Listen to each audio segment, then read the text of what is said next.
while I'm alive. It's my life is now or never. I can live forever. Just wanna live while I'm alive. It's my life. Tolong ambil kayu ranting lah tu. Sudu tak ada lah pula.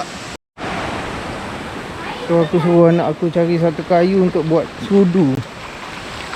Sudu tak ada ni. Kita nak cari sudu lah. Kita kena buat bushcraft sikit lah. Buat sudu. Ini dia. Dia pun ni. Boleh kot bushcraft. Boleh buat sudu ni. Dan ni try buat bushcraft.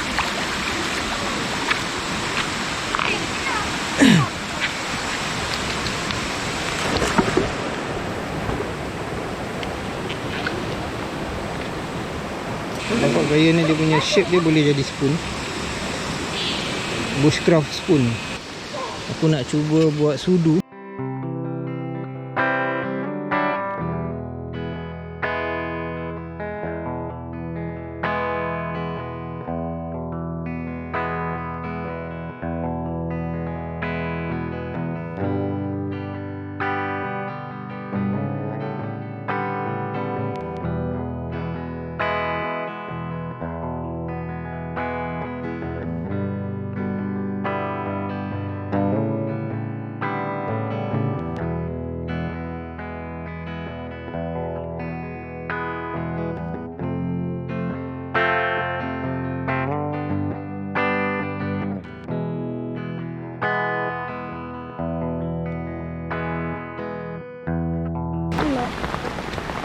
Tak nak camper is love.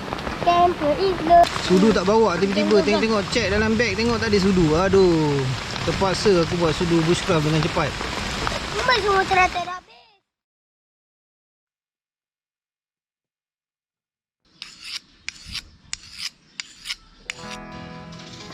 Okay guys, inilah sudu yang aku buat dekat camping aku hari tu. Aku makan sup cendawan dia campur dengan teratai.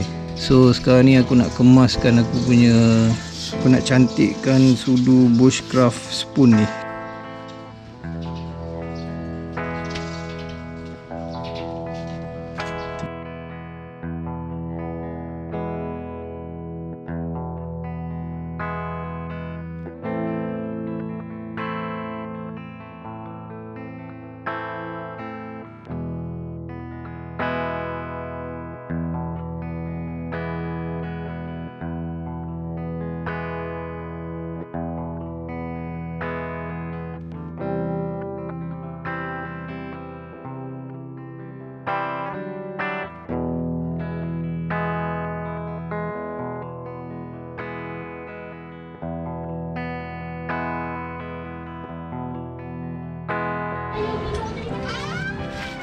Okey. Nampak dah jadi lah. Ya, ini boleh jadikan senduk kalau nak goreng, dan juga ini adalah sudu. So bentuk dia agak aneh sikit. Aku buat style aku. Okey. Kita kemaskan lagi.